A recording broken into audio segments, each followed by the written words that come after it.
Okay, welcome back to the podcast, everybody. My name is Sam Eli, and today we're going to be looking at 5 ways NHS leaders are not leading. And this has been weighing heavily on the minds of many people in the NHS that I've been speaking to recently, either through proxy or directly.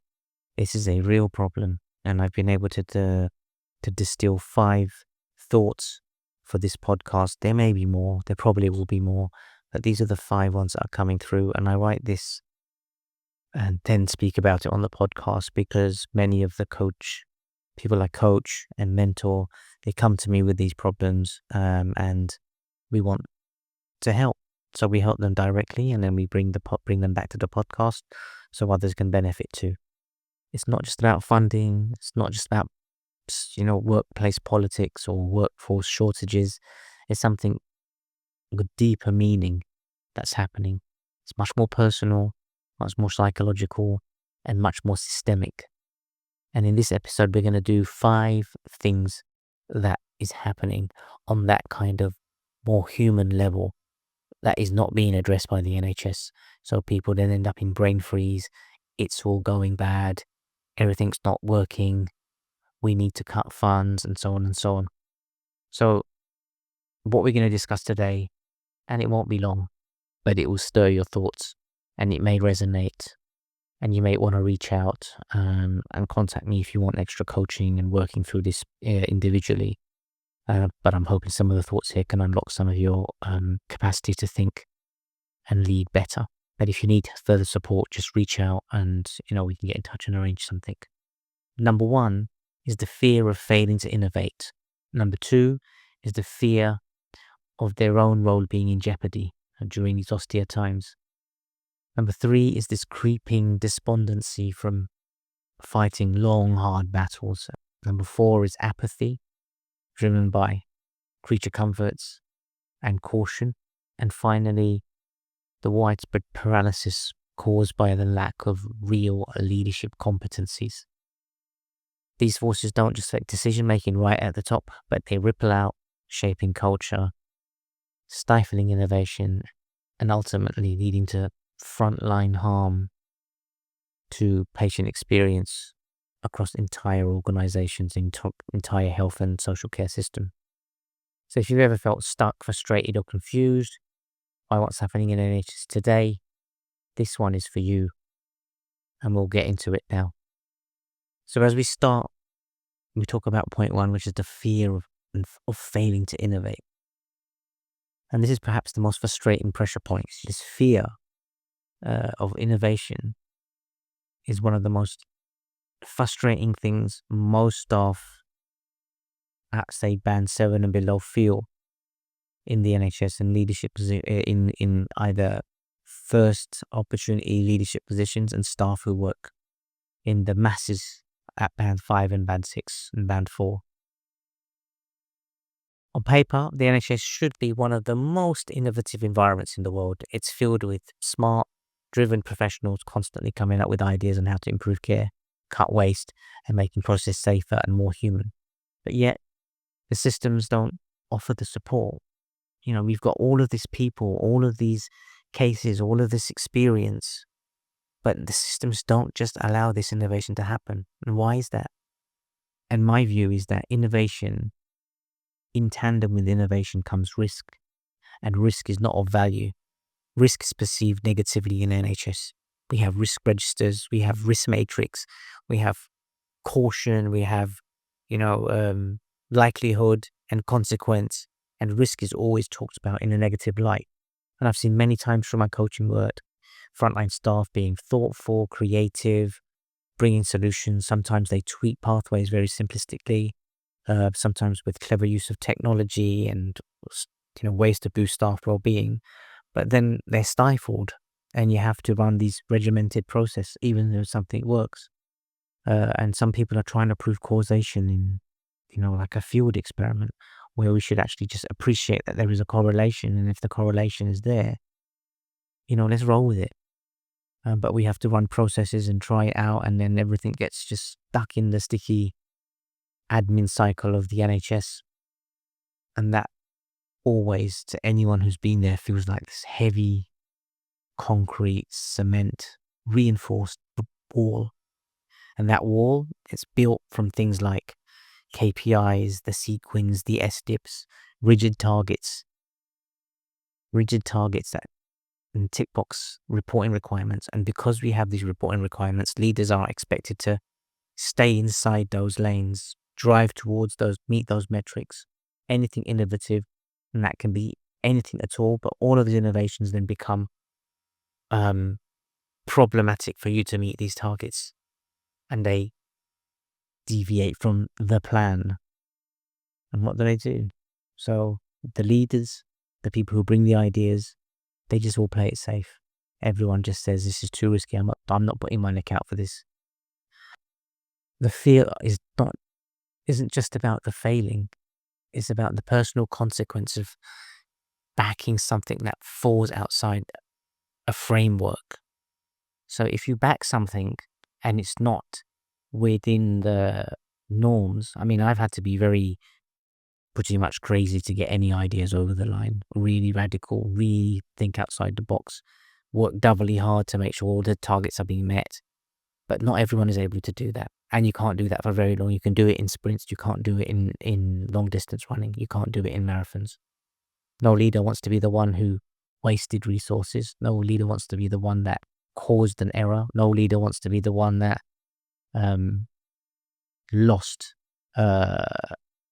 something of consequence and value in the name of experimenting, in the name of innovation. People have personal fears, personal esteem that they don't want to lose. And that fear over time creates a culture where it's easier just to say no to championing this something new. It's just no, it's not the right time. So then when they have the one-to-ones with their staff, it's not right. They don't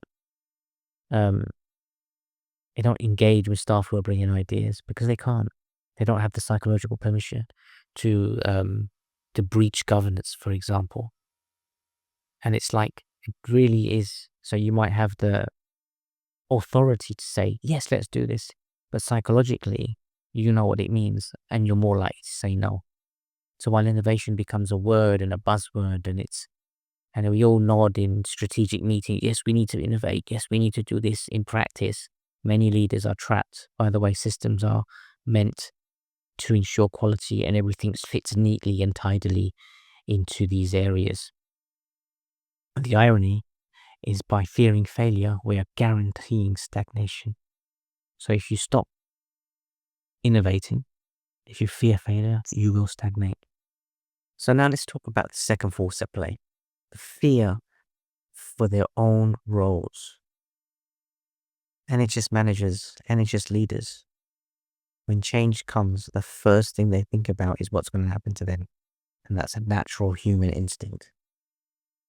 Great leaders think about others, but normally when you're in an aeroplane, people say, put your life jacket on first, pull your oxygen mask on first before you begin to help others. Standard life support. But this is something that normally happens by instinct. It's a bit more sensitive, and we often talk about leadership being a duty, strategy, leading by example and vision. But the analogy I gave you on the aeroplane, when a crisis happens, generally that's what happens. And rarely do we talk about it for the very human fear sitting beneath the surface of what we're discussing.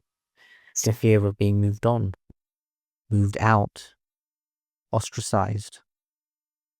But it's their own roles. Sometimes it's not about the role. Sometimes it's about the person. They can it becomes a personal issue. They have the difficulty in disconnecting the role from the person. Is there nepotism? Is there some form of, favoritism? But with ongoing restructures and mergers, and right now, as we're speaking in 2025, there's been a suggestion that the NHS England setup will be reconfigured. But all of these things with another one is the ICS, will be reshuffled at that, and that will have an effect on the provider services. But these are budget-driven service decisions. Many senior leaders are going to be facing the looming risk of redundancy or TUPE, transfer under the protection of employment. But even that's a dirty word now. And even if it's not on paper today, they know pretty much it's going to be at some point in the future. Do they get out? Do they jump ship? Do they continue to work to the best of their ability? Absolutely not. Do they look for another job? Probably yes. But ultimately, they're not going to be not going to be giving their best to the job.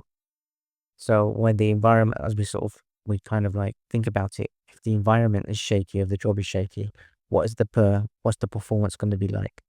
And then it's not even surprising that some protectionism or favoritism might take root in that situation. And that's where we have a very ethical cliff edge. Very ethical cliff edge. But let's be honest, when people are protecting their own roles, they may start protecting people that they are friendly with as well. We see the same voices getting promoted.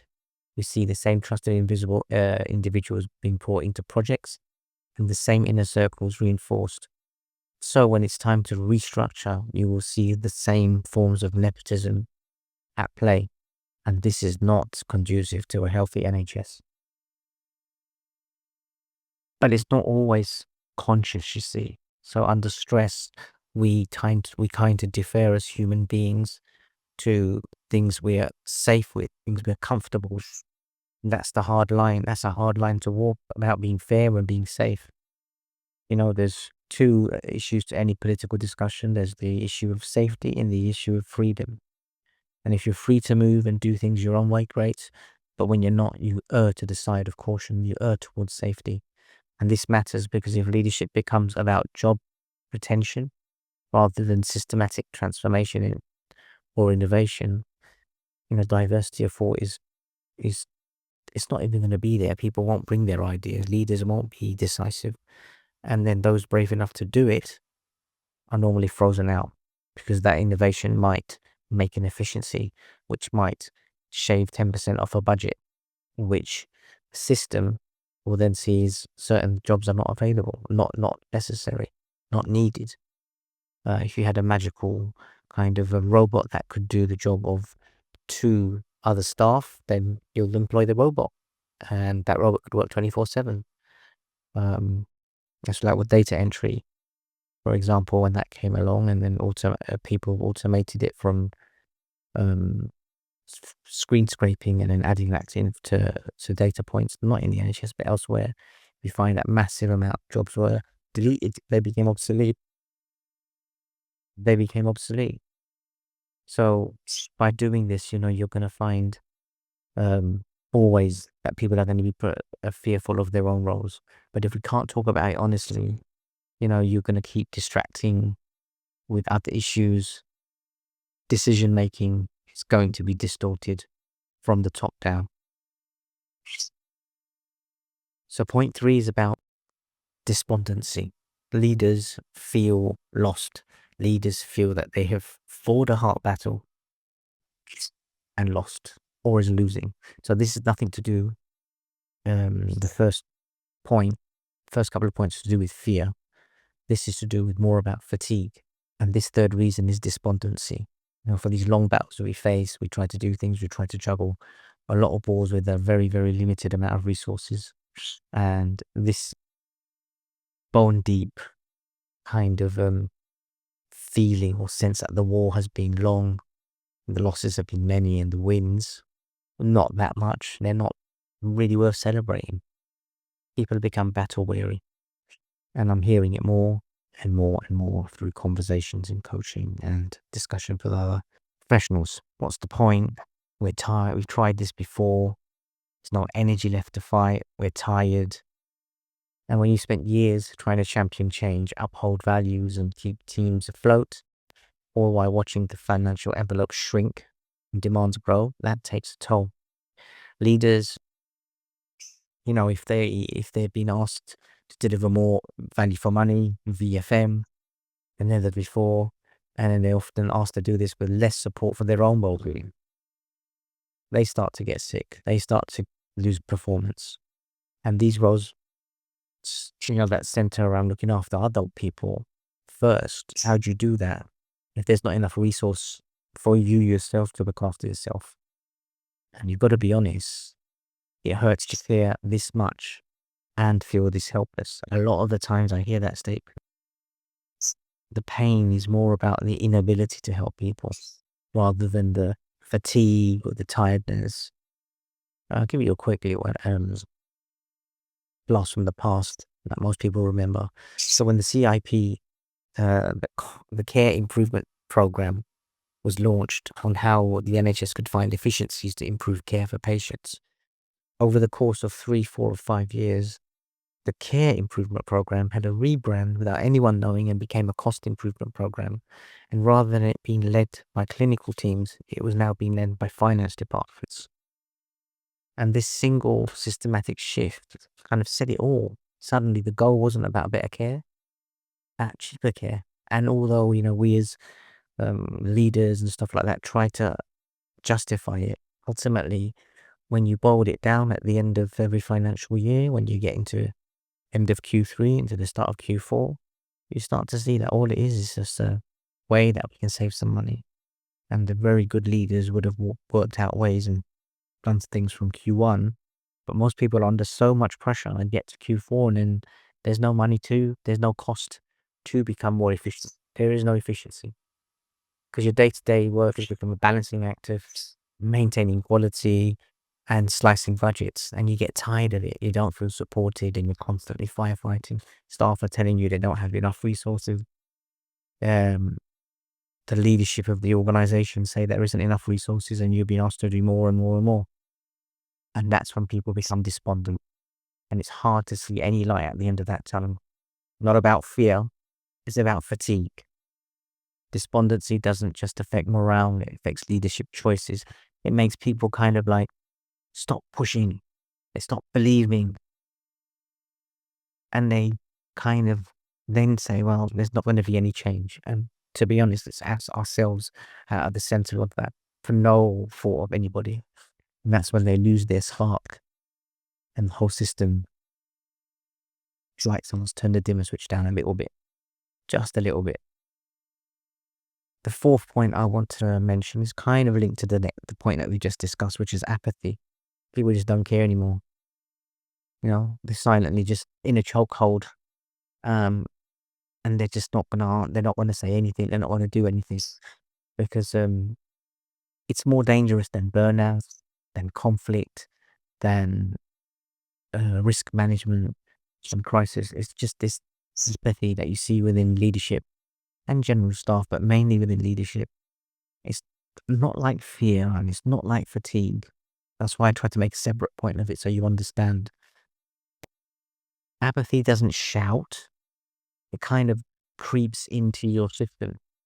If you've ever been in a garden and you see bindweed coming, it kind of, by stealth, just creeps along until it wraps itself around some of the best plants in your garden. And apathy is like that. It will creep around and then it will start to... Apathy will creep around and then envelop itself around your best people and your processes until it chokes life out of your service. And then we don't even realize it's happening. And the color of the plant or the people, their vibrancy is dimmed from the work that they do. You'll see it in the small things. So your once tidy desks now cluttered and dusty.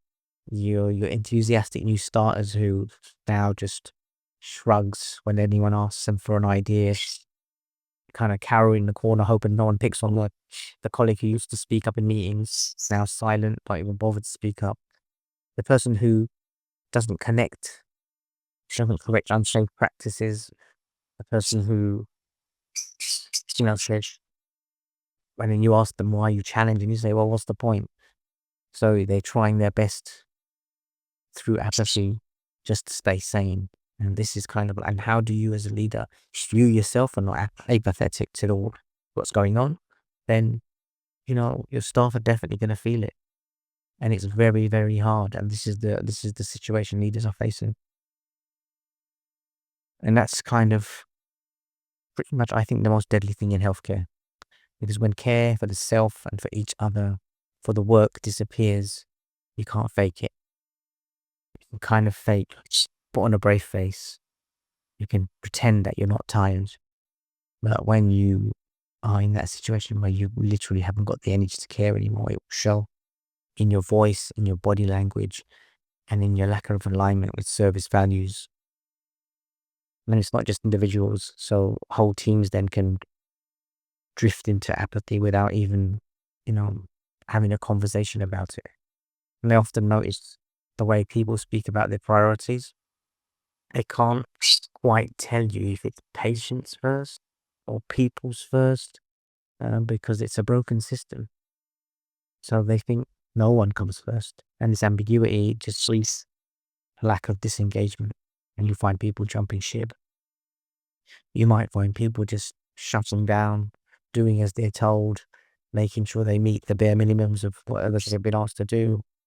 And these brilliant people are just beaten to within an inch of leaving your organization. And it's packed. The NHS, and I do, whoever's listened to this, compassionate people, brilliant people. But the apathy, this bindweed called apathy acts like a rot, because the people are not weak and lazy. They've just had enough. Leaders have had enough. So, when you work through this and we talk about these things, the first thing is just to openly understand it. Because it might be a doom and gloom podcast Sam's going on and whinging and stuff and telling us all the problems. But ultimately, no one is speaking about this in a place of emotional safety or psychological safety. But when this apathy sets in at leadership stand, it just sends it sends a message straight away to everyone else. Don't try too hard. Don't push too far. Just survive. In survival mode is no way that you're going to transform your service. So finally, I'm gonna just end on probably the one thing which comes up the most frequently for me in our sessions with people talking about them. This is conversations, informal conversations, as well as formal coaching sessions. So the idea of competency. It's a crisis. It's a quiet crisis. No one wants to discuss it. So you could call it the elephant in the boardroom. It's competence. The lack of confidence at the leadership level is surprising is the most polite word I can use. But it's an unspoken truth, a truth that many whisper along the corridors of leadership and power, but a few are going to say it out loud. A lot of leaders are not equipped enough for the complexity about what they're asked to do. If we take an initial example of finance, for example, when I ask people whether or not they've personally managed any budget over £100,000 a year, they'll normally say no. But most of them are given these multi-million-pound portfolios to manage. And then to interpret financial forecasts, manage contracts, predict workforce flows. All of this they're doing without having any proper financial training. It's like giving someone a key to a freight ship and they've only ever driven or been in a small boat. Or you can take the example of HR and team leadership. So many managers have never been taught healthy human communication. They might have inherited patterns of dysfunctional personal relationships, or in toxic workspaces themselves, and then suddenly they're in charge of people, real people, with complex lives and pressures. No wonder sometimes they just feel unsafe because they're mismanaged and ignored, only because the manager himself or herself does not have the correct skills, either because life skills haven't taught them or formal training hasn't given it to them. And then there's the basics, you can even walk and you could, curl it up into a corner sometimes when you see someone chairing a meeting. You'd think it'd be simple, but poor chairing is a symptom of deeper incompetency. So people don't have clarity, poor preparation. It's ego-led because people become defensive, and then it's ego-led. And then there's inability to facilitate complex discussions in meeting. And then people feel left out. People think decisions are made outside of the room. And these soft skills in the meeting are not used. And these are core leadership competencies. And what can we do? Well, here's what we shouldn't do. Just just as a reaction. Another regulatory body for managers that's being discussed, another leadership training, another resilience webinar, another e-learning on courage, another framework on how to manage innovation in your organization with a shiny dashboard and the progress charts. And you see where I'm going. We can't regulate or train our way out of leadership crisis. Can't do that. If we're not willing first to be honest about this and its roots, we are going to get stuck. There is a lack of competency, and it's not just about knowledge, it's about capability and character. We need leaders who understand themselves, who can look within, who grow themselves, who are able to be open and be challenged and be changed. We need the competency that people have lived it and not just laminated it, stuck it on the wall. Okay, applied, not just accredited.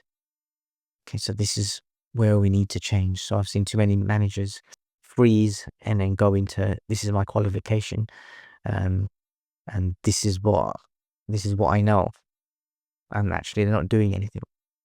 And this is uncomfortable to say that, but some of our leaders are way out of their depth. And if we want better for our system, we have to build better from within. So we just wrap up. Join me next time. We'll be going to a little bit deeper on some other issues in the next one. Hopefully we're looking at strategic thinking, talent drain, bureaucracy, addiction to bureaucracy, fear of speaking up, and the art of listening. More into solutions. But today I thought we'd open up and just really put all the problems on the table. And then we'll go through in the next episode or two some of the ways that I work coaching people to help them solve these problems.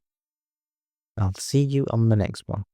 Don't forget to subscribe to the channel.